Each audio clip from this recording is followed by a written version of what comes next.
Hello, everyone, and welcome back to the 16 millimeter film crew. I'm Cindy. And I'm Dale. You can watch us on YouTube. You can like and comment on our YouTube videos and subscribe to our YouTube channel. You can listen to us everywhere podcasts are found at 16 millimeter film crew podcast. And you can visit us on our website at www.16millimeterfilmcrew.com. This week we watched I Saw the TV Glow, written and directed by Jane Schoenbrun. Hmm. And here's your synopsis. A classmate introduces teenage Owen to a mysterious late night TV show, a version of a supernatural world beneath their own. In the pale glow of the television, Owen's view of reality begins to crack. This movie stars Justice Smith and Bridget Lundy Payne. So, Dale, what were your thoughts on this film? Yeah, I could not really get into it. It seems like one of the movies where the sum is lesser than the parts. I thought conceptually it would have probably been an amazing movie. To me, this feels like an homage to Poltergeist. Um, but the delivery was kind of iffy. Especially considering as you're watching the movie, I think the director claimed it was uses the movie as an allegory for uh trans uh, uh transitioning in your sexuality and in your loss of identity. That subject matter that they tried to communicate in the movie can probably cover a vast array of subjects. With Owen, it also seems like he's dealing with a lot of mental and social problems as well. It could be akin to that. But yeah, I could not get to the show, although I do like the fact of the show, The Pinko Pig, really reminded me a lot of like not like mid late 90s Nickelodeon, like Snake on Saturday nights, Are You Afraid of the Dark, that kind of vibe, Adventures of Pete and Pete, which they had those two actors show up in the movie as well. So it was a nice homage, I guess, to mid to late 90s teen horror, which there's a big birth of. But yeah, this movie kind of meanders a bit, and it doesn't really hit the notes. I think the director, Shane Schober, well, I'm guessing her name, Jane Schober, is like Jane. her second project, or second major project. Um, but mostly on the independent side. But I feel like this movie probably did a little bit more work in the oven before it was actually ready. Yeah, I was fully prepared to come on here and be like, I have no thoughts. Yeah. But then I went back and I watched some like explainer videos about like what the movie was trying to say because I really didn't know. And honestly, I didn't care, which sounds bad, but like I just was not interested. I didn't feel anything when I was watching this movie Mm. except for kind of boredom. Yeah. But I know this creator I loved her previous film, We're All Going to the World's Fair. Now, Yeah. I haven't watched that, so I don't know what that's about. But like, this is, I guess, a sequel in a trilogy she's trying to make. So, okay, go off. But like, I just, I thought it would kind of be interesting because it was giving like late 90s, early 2000s vibe, like in terms of like the aesthetic of it. And I think that like the cinematography, the editing, the score, the soundtrack, like all of that is so good. So like I was there for the aesthetics of it and how it sounded, but in terms of like, and I think that Justice Smith and what's her name again? Bridget. Hmm. Sorry, their name. They're non-binary. Bridget Lundy Yeah. Lundy Payne, yeah. I think they did a great job in terms of the performance, but in terms of like how I felt watching it, I didn't feel anything. Like I felt like I don't know anything about these characters having watched them for like an hour and 40 minutes. Yeah. And I just felt like that doesn't make any sense Hmm. because these are like kind of the only two people who are in the movie, and yet you don't really know anything about them for real.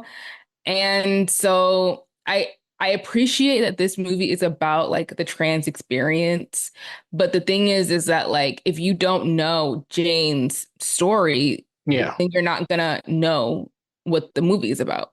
Hmm. Like I think she is intending on like like oh well, this is the story about like transhood. But you kind of have to know me and know what I'm doing in order to Yeah. know the themes of the film, which isn't because to me that's kind of not how you make movies. Like I shouldn't have to know anything about your life in order to watch the film and get something from it. Hmm. Um, I don't know if I guess other people picked it up because maybe she put it out there like while they were promoting the film. I'm not sure, Hmm. but I had no idea who the writer and director of this movie was, so I didn't know what the things were going to be about this movie. So I was just like, I was confused. I didn't get anything from it because I was like, I don't know what the point of this is. Like the nostalgia aspect of it, like yeah, I like that because it reminded me of the shows that I watched growing up. Yeah. But and I can understand like the only thing I kind of got from it without knowing the context of the director's life is that like movies, television shows, like they, for me, they were a form of escapism when I Yeah. was growing up. And so I really got very attached to like the stuff that I was watching, and it had a huge impact on me as I was a child and Hmm. growing into an adult. Yeah. And I was like, okay, yeah, that makes sense. And like sometimes what's happening on screen, I know I definitely felt this, like it feels more real than real life. Or for I guess for myself, it just felt like more interesting than real life. And I felt like I could relate to that stuff more than I could relate to like other people. So like in that way, I was like, okay, yeah, I get what you're saying. I can pick up on that. The trans thing, I had no idea. Yeah. Like you missed me with that completely. I couldn't I would have never been able to figure that out. Like, I knew it was kind of queer because the main character is queer, not Justice Smith with Bridget. Like, that character is Hmm. queer. They had Phoebe Bridgers up in there. I'm like, okay, yeah, this is a sapphic movie. Like, I feel it. The trans thing that I didn't get that book. Yeah. I didn't get that piece. So, Yeah. It wasn't until I actually like read more about her. I think she did it said in an interview, yeah, she started taking hormone pills or medication as she was transitioning and during the writing of this movie, and she said she felt like she was in total chaos, which you could tell leads itself into the way a lot of movie is written. mm, Um, but like for me, like, and I think a good case for movies is if they're dealing with allegorical subject matter. Um, I think it's good when the allegorical subject matter can kind of apply to other topics in a way. That's a sign of me of a good movie. Like if everybody should be able to see themselves in a way in the subject matter, mm. but it also can be reaffirming when the director says, "Oh yeah, it's about X, Y, and Z," and you can go, "Oh, I can kind of put two." Like for me, I interpreted him as but she did mention she was like being like hit by her father, that kind of thing. So I interpreted it as yes, like everybody, TV as a young like teenager, a kid, TV is very much escapism. Like even right now, movies are my form of escapism from the real world. So I took it as, oh, the show is her escape into it. She became like far too attached, and it became her anchor. And once the show cancels, she apparently commits suicide. I guess not sure. We don't know. She kind of leaves for like 10 months, and then comes back. Just like it's kind of Yeah, she lives for years. yeah. So it's kind of eh. Um, she goes to I guess a popular bar in the town, and you think the town they are that people their age who went to the high school probably still work there or show up at the bar would recognize, oh, that's Jane. Didn't she like die or whatever, and no one found her body? Like, that kind of thing would happen. But for me, it just felt like, oh, it's dealing with like mental issues, which I could say that more because that's my experience. I'm not really familiar with the experience of a trans person struggling to find their identity. Yeah, I don't mind it being what it is and like what it's like purposed for. I Yeah. think that that's great. Like, Mhm. yeah, we need more movies like that. Go Yeah, ahead of and course. make Yeah. it. I guess for me as a viewer, I just missed it. Yeah. Like I just didn't, I picked up on the queer themes, but I did not pick up on that specific Yeah. identification. So like maybe that's just like every audience member comes to a movie with their own, perspective on things and their own experiences, and that can either help or hinder like Yeah. the messaging that you're trying to put across. So there's that. Yeah. But I yeah, I just the thing about the film is that like it's very surrealist, Mm, and I realize that I like the feel of surrealism, but I don't actually like surrealist movies. hmm Like, I think there's a difference. Yeah. I was thinking about this earlier, and I was like, for example, Lucky Mara is not, it has surrealist elements of it. hmm You know, like there are certain things that you're like, is that real or is that imagined or is that from his like mental, like is his mind kind of playing tricks on him hmm or like are we just like looking at his internal understanding of like what the situation is? Like, you know, you have some certain questions, but like it's still grounded in enough reality where like the surrealist stuff works because like you at least get like a base level of like what is going on. Yeah. Like something feels real, something feels tangible. Yeah. And then you have the surrealist elements that kind of accentuate a Yeah. person's internal perspective. This one, it felt like because of the aesthetics of it, it kind of already puts you in a position where you're not real. It feels like you're not really in real life. hmm Um, and so you don't know if what you're seeing is real or imagined. And then they're talking about this TV show that's also very surrealist, the Pink Opaque or whatever. Um, and then there are certain elements that do feel real, but then you have Justice Smith who is breaking the fourth wall and talking to you directly. Yeah. So it's like, what is real? How does any of this make any sense, right? If Miss Thing, what's her name? I forgot what her name is in the movie. I want to say it's Emma. Maddie, Maddie. Maddie, yeah. I knew it was like that. Emma, Emily, Maddie. Yeah. Um, she disappears for a few years. And then when she's explaining the story, she's like, yeah, I paid someone to bury me alive. So it's like, okay, then how are you here? Mm. If that's the truth, then you would be dead. So is he imagining her coming back to life, or is that really her? Or I don't know, like where was he actually going to her house to watch the show? Like, you know, it kind of calls everything into question. And so I don't know. It makes it hard to focus. I guess for me, some people I'm sure it's like fine and like it doesn't bother them at all. But for me as a viewer, I was just like, I can't get really invested in the story because I don't know what's going on.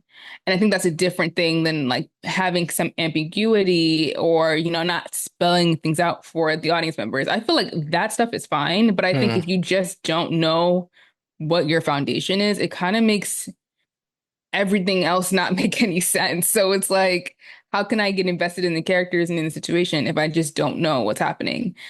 So, Yeah, it's doing surrealist pictures, and we said this last week. It's really difficult to do. Like again, Jordan Peele has an amazing deft touch with doing these surrealist style pictures, which using horror and stuff as allegory, which was what this movie tried to do, but the execution was not there.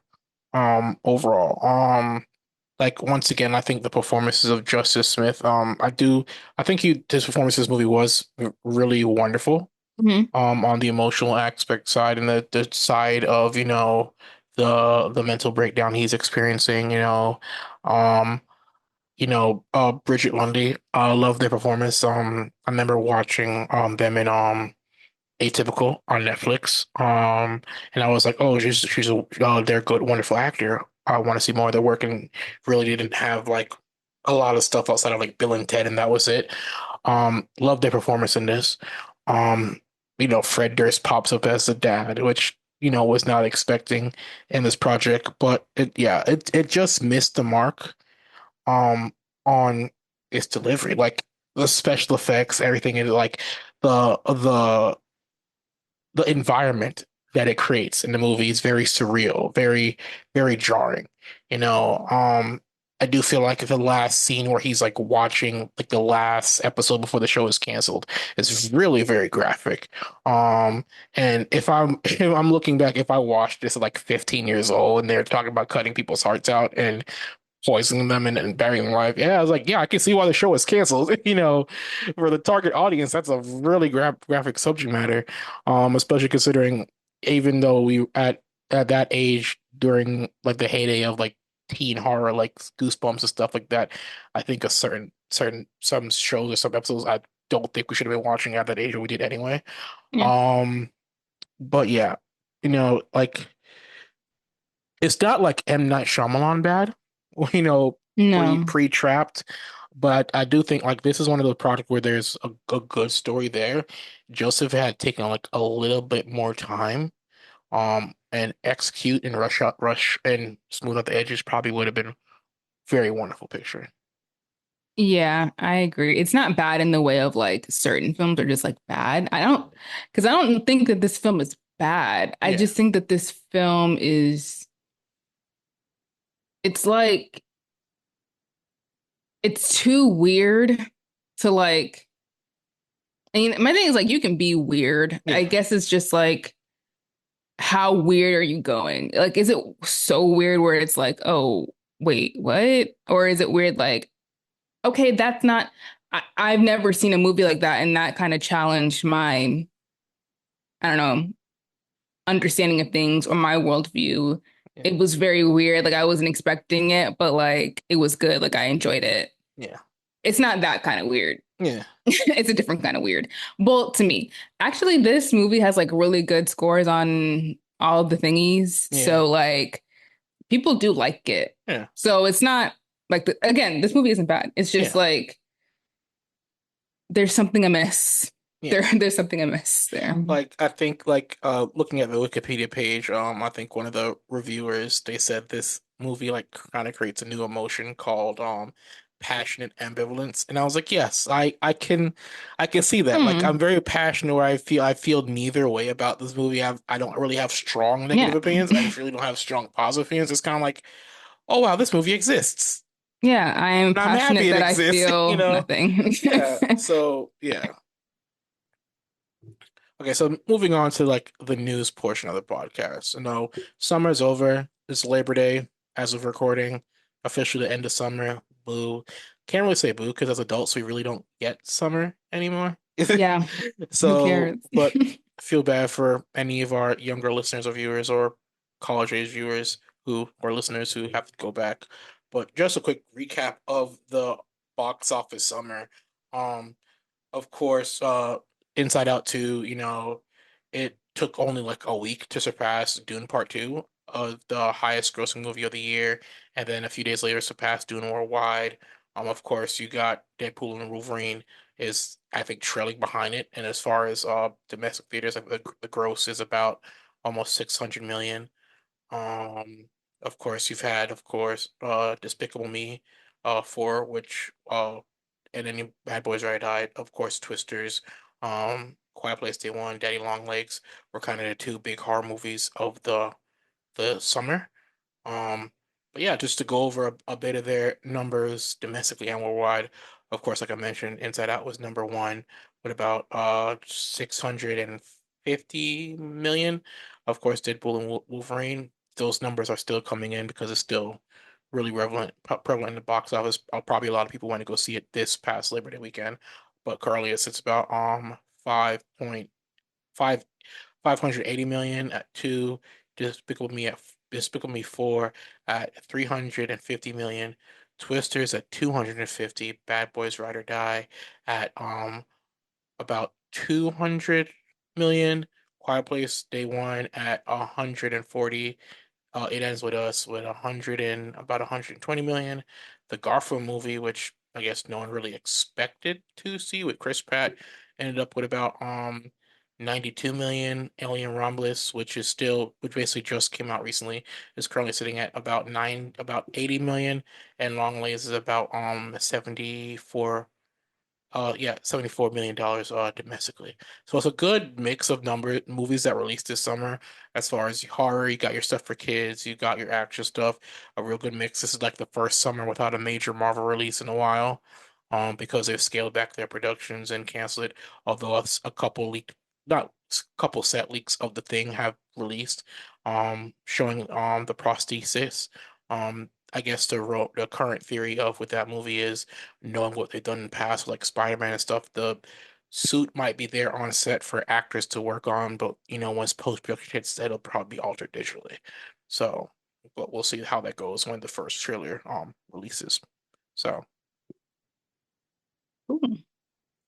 Okay, so this next story has been pretty big, but it's been every single day there's been new information. So it's nice to take a little second to like accumulate all the information and then present it. Right. So where I'm talking about the It Ends With Us drama. Listen, this movie has and the drama has is kind of comparable to like the Don't Worry Darling drama, where like the drama actually ends up being more important than the film that kind of originated all of this stuff. Like, so if you don't know, It Ends With Us is a book written by Colleen Hoover, and it from all of my understanding, from all of the book creators that I watch, it's not good. Now, that doesn't matter because it's a movie now. Justin Baldoni, who I only knew from Jane the Virgin, Mm. he has a production company and they optioned it, got the rights to it. He's a producer and director of it And star. and the star of it. He is the star of this movie. And Blake Lively, best known as Serena from Gossip Girl or Ryan Reynolds' wife, I guess, or Taylor Swift's best friend. She is the star, she is the co-lead in this movie and also a producer on this movie. Mm. Now, people were upset about the casting. People were upset that this movie was even getting made, but regardless, it got made. The promotional tour for this movie has been an absolute disaster. Like, it seems like Blake Lively kind of just she wanted this movie to be a certain thing, which was like more of a romantic comedy that had elements of domestic violence in it because that's what the book is about. It's about like this relationship with the domestic violence Yeah. or yeah, interrelational violence.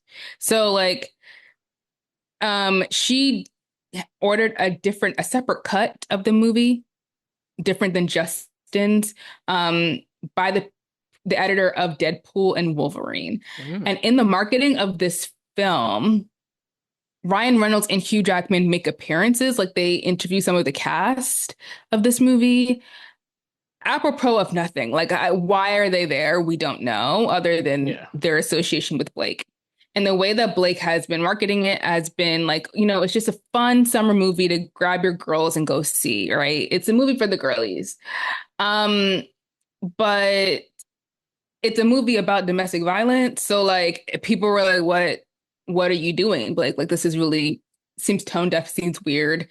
Her hair care line dropped at the same time. So there was promotional stuff about her hair care line mixed with the promotional stuff about the movie.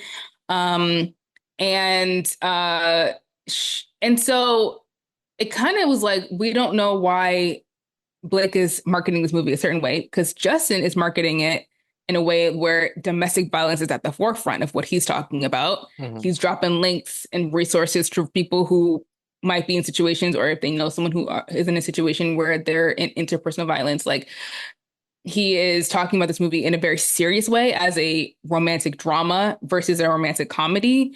And also, they're not doing press together. So, like, Blake and the entire cast are doing press together, and Justin is doing press by himself. So, everyone's like, what is going on here? This doesn't make any sense, right?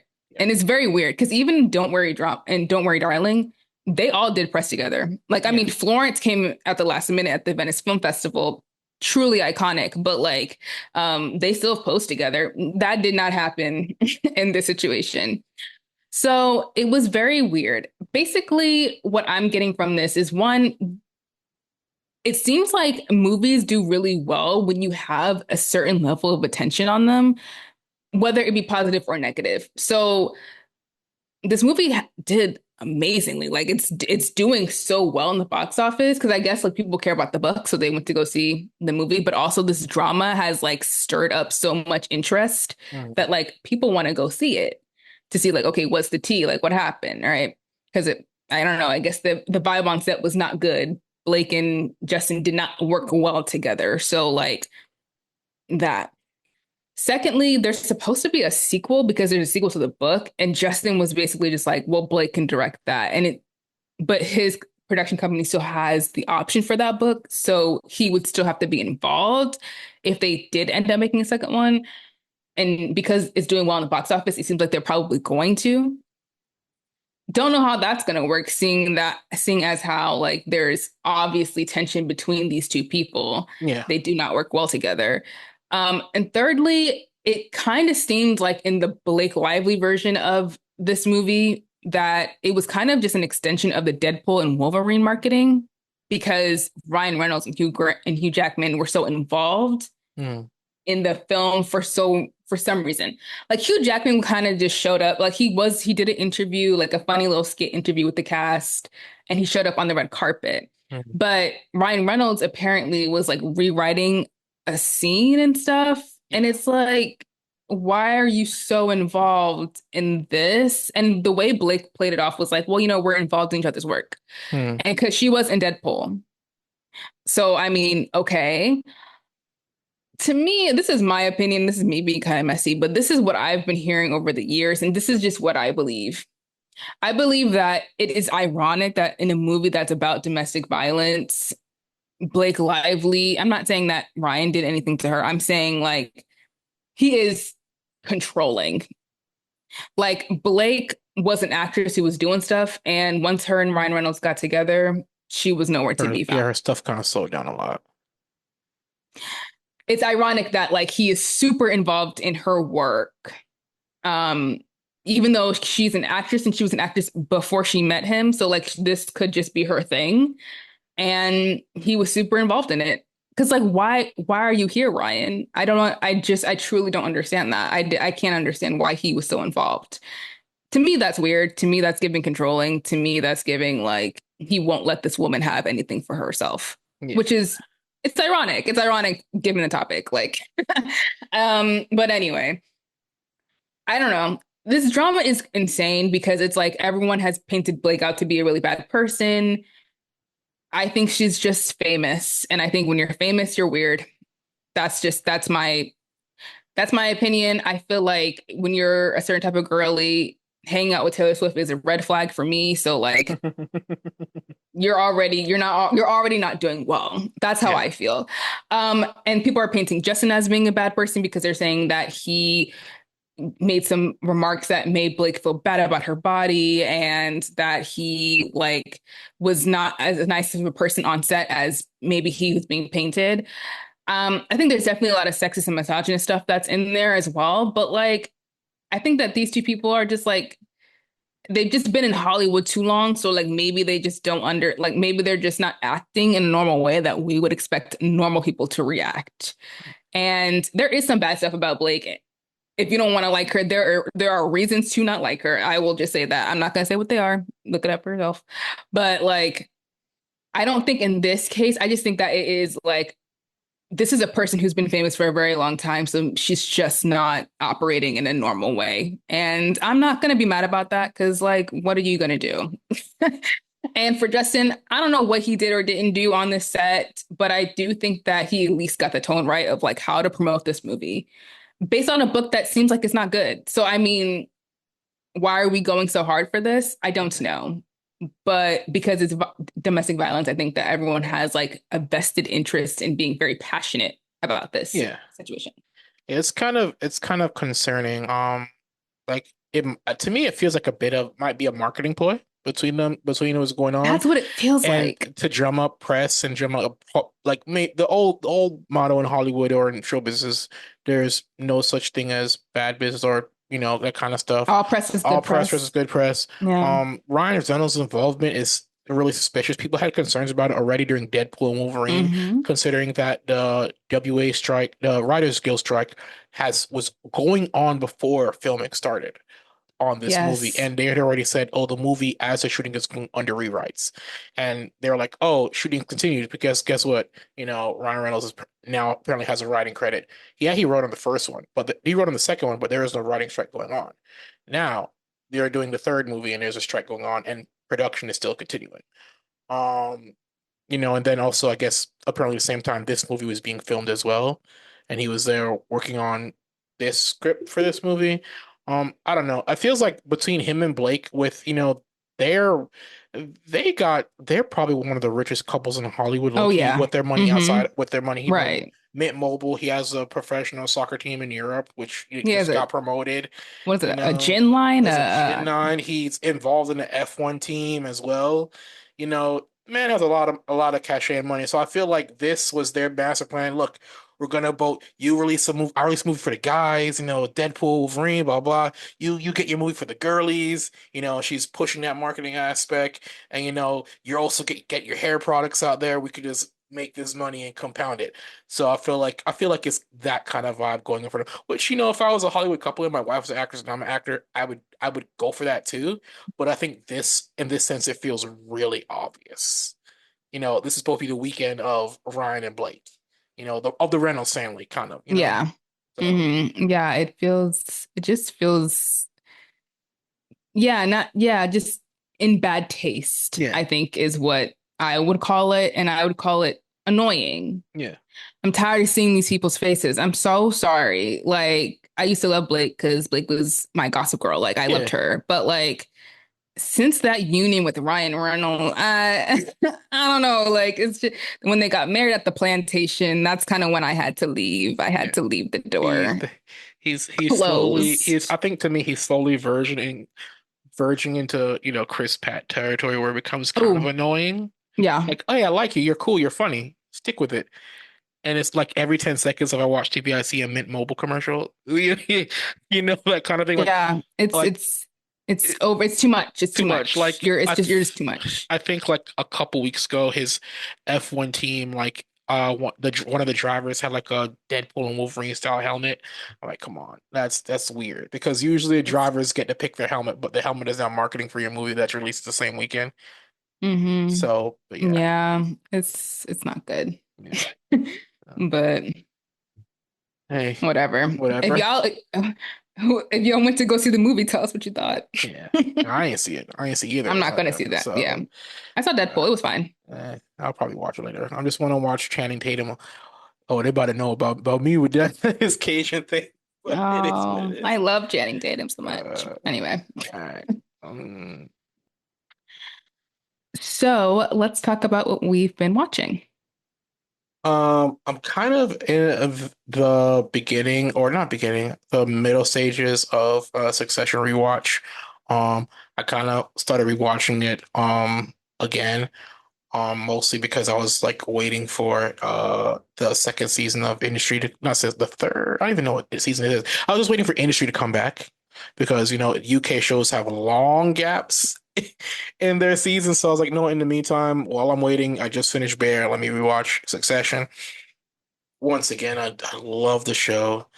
I feel like I don't, it feels like a much better written and structured version of what Empire wanted to be until it just broke down into typical Lee Daniels absurdity, which is happening right now. The same thing with Deliverance.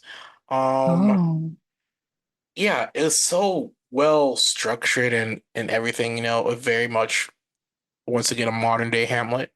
Um, or not my Hamlet. Yeah, Hamlet, Macbeth, very Shakespearean in that Hmm. aspect. But yeah, love it so far. Um, yeah. Sounds good. I'm watching a few things. I went to go see Alien Romulus, but we're going to talk about that next week. So, Hmm. keep my thoughts to myself. Yeah. But yeah, I saw that. And then I rewatched Four Weddings and a Funeral for my just friends group movie club. And it's interesting to watch those like classic rom-com movies from the 90s. Some of them age okay, some of them not so much. This one was okay, but there's definitely stuff. So, but overall, I did enjoy it. I do like that movie. The issues were very glaring to me Yeah. because I was like, Anna McDowell, you are beautiful and have gorgeous hair, but like what are you doing? Um, and also young Hugh Grant, love it. I mean, undeniable. Yeah. Can't get better than that. But yeah, so that was fun. And then I watched Mothering Sunday, which is a movie that came out in 2021, I think, with Olivia Colman and Emma Darcy and Josh O'Connor. And I think her name is Odessa Young. about like a day in the, I guess it's like a holiday in the UK or Hmm. something. But it was post the First World War, and it's just about this maid who is in like a little secret relationship with one of the, wealthy young men in town. But it was good. The fashion was on point. Everybody looked amazing. Like whoever was the costume designer on that, A1.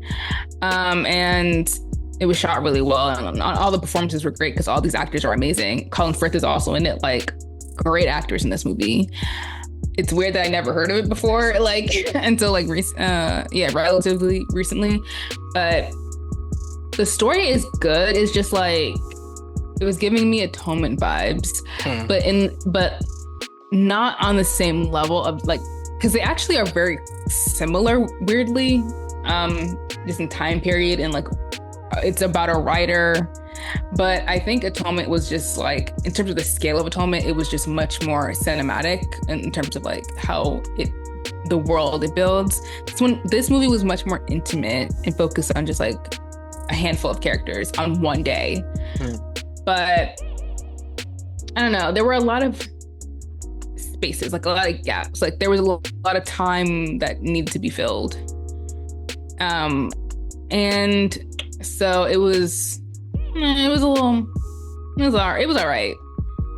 It was decent, but like not like the best kind of World War One inspired or like post World War One environment or film I've seen. But it was cool to see all those actors together because I think all those actors are fantastic. So that was cool. But yeah, that's what I've that's what I've been So watching. you like the a certain type of older movie, basically. You don't like deal with the humdrums of other classical movies that people deem classics, kind of thing. You know? Well, these aren't old movies, really. Yeah. I mean, Atonement is because Atonement came out in 2007. That to me seems like a few years ago. I understand that it was a long time ago. It's just, it doesn't feel that far away from me. Yeah. But like, those are movies that are about older subject matter. Yeah. That's what I meant. Yeah. Yeah. But in terms of classic films, I feel like some of them, I'm gonna watch His Girl Friday soon. So like, hopefully I'll really be into that. And I want to see the Red Shoes. Like there are stuff in there like that are amazing films that dissertations have been written about, like classic films in that nature that I'm actually interested in seeing. But I think sometimes when I watch these films, it's just challenging. Hmm. It's challenging in a way that like if I was watching it when the movies came out, I wouldn't have noticed it. And I think I would have just enjoyed it much more. So there's that. But now, like, there's just things that I can't not notice. Like, that's the hard part. It's like switching a certain part of your brain off to not notice certain things. That's difficult. I still love Casablanca. I thought that was a great movie. Classic, right? Classic. Yeah. Yeah, there we go. I'm trying. Like, she's trying. Anyways, that is it from us this week. We hope that you're all doing well and taking care of yourselves. Make sure to check out all of our social media, support us if you can, and we will see you guys in the next episode. Goodbye. Au revoir.